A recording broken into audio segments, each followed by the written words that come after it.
Hi అండి, నమస్తే. నేను మీ భార్గవి. వెల్కమ్ బ్యాక్ టు అమ్మ చేతి వంట. ఈరోజు వీడియోలో ఒక సింపుల్ టేస్టీ స్వీట్ రెసిపీ చూపించబోతున్నానండి. చాలా క్విక్గా తయారు చేసుకోవచ్చు. యూజువల్గా కలాకండ్ తయారు చేయాలంటే మనకి చాలా టైం పడుతుంది కదా. పాలన్నీ కూడా దగ్గరికి ఎగరాలి, విరక్కొట్టాలి. సో చాలా ప్రాసెస్ ఉంటుంది. ఇలా ఏ ప్రాసెస్ లేకుండా కలాకండ్ని సింపుల్గా క్విక్గా ఇన్స్టెంట్గా చేసుకోవచ్చు. అదేలాగో ఈరోజు వీడియోలో చూపిస్తాను. మరి లేట్ చేయకుండా ఈ ఇన్స్టెంట్ కలాకండ్ ప్రాసెస్ ఏంటో చూసేద్దాం. ఫస్ట్ ఒక లోతుగా థిక్గా ఉండే కడాయిని తీసుకోండి. మందంగా ఉండాలి, లోతు ఉండాలి, అలాంటి కడాయి తీసుకోవాలి. నాన్ స్టిక్ అయినా పర్వాలేదు, నార్మల్ కడాయి అయినా పర్వాలేదు. అందులోకి 1 కప్పు దాకా పచ్చి పాలు తీసుకోండి. కాచి చల్లారిపెట్టిన పాలు కాదండి, పచ్చి పాలే తీసుకోవాలి. తర్వాత అందులోకి 1/2 కప్పు దాకా పంచదార తీసుకోండి. అలాగే 2.5 కప్పుల దాకా పాలపొడి తీసుకోవాలి. బయట మిల్క్ పౌడర్ మనకి షాప్స్లో దొరుకుతూనే ఉంటుంది కదా, ఎవ్రీడే దొరుకుతుంది, అమూల్ దొరుకుతుంది. ఏ మిల్క్ పౌడర్ అయినా పర్వాలేదు, 2.5 కప్పులు తీసుకోండి. నెక్స్ట్ ఇందులోకి కరగపెట్టుకున్న రూమ్ టెంపరేచర్లో ఉండే 1/2 కప్పు నెయ్యిని తీసుకోవాలి. ఈ ఇంగ్రీడియంట్స్ అన్నీ కూడా ఒకే కప్పుతో మెజర్ చేసుకోండి, అప్పుడు రెసిపీ అనేది పర్ఫెక్ట్గా వస్తుంది. ఇవన్నీ వేసిన తర్వాత విస్కర్ తీసుకుని బాగా మిక్స్ చేసుకోండి. విస్కర్తో కలుపుకుంటే ఉండలు రాకుండా ఉంటాయి. ఇలా లంప్స్ లేకుండా నీట్గా అంతా మిక్స్ అయిపోయిన తర్వాత స్టవ్ ఆన్ చేసుకుని ఈ కడాయిని స్టవ్ మీద పెట్టుకోండి.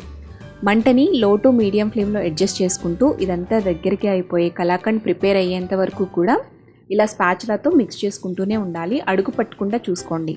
ఫస్ట్ మీడియం ఫ్లేమ్లో పెట్టుకుని మిక్స్ చేసుకుంటూ ఉండండి. అప్పుడు షుగర్ అంతా కూడా మెల్ట్ అయిపోయి దగ్గరికి అవుతుంది. ఇలా కొంచెం దగ్గరికి అయిన తర్వాత మంటని లో ఫ్లేమ్లోకి టర్న్ చేసుకుని కలుపుతూ ఉంటే ఈ పాలు అనేవి కొంచెం విరగడం స్టార్ట్ అవుతాయి. ఆ తర్వాత కలాకండ్ అనేది ఈజీగా ప్రిపేర్ అయిపోతుంది అనమాట. మ్యాక్సిమం మీకు 15 మినిట్స్లో ఈ కలాకండ్ అనేది ప్రిపేర్ అయిపోతుందండి. పాలపొడితో చేశాం కదా, సో చాలా క్విక్గా చేసేసుకోవచ్చు.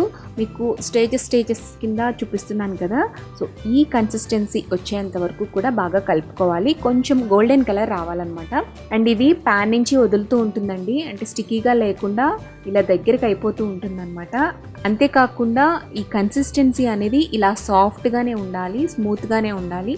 అలా కాకుండా మనం నార్మల్ కలాకండ్ ఎలా చేస్తామో అలా దగ్గరికి గట్టిగా కుక్ చేయకూడదండి. అలా చేస్తే పంటికి స్టిక్కీగా అంటుకుంటుందన్నమాట. సో ఈ కన్సిస్టెన్సీలో ఉన్నప్పుడే ఇందులోకి 1 టీ స్పూన్ దాకా యాలకుల పొడి చల్లుకోండి. యాలకుల పొడి వేసి మొత్తం అంతా కూడా బాగా మిక్స్ చేసేసుకుని స్టవ్ ఆఫ్ చేసేసుకోండి. స్టవ్ ఆఫ్ చేసేసుకుని ఒక బౌల్లోకి ట్రాన్స్ఫర్ చేసుకోవాలి.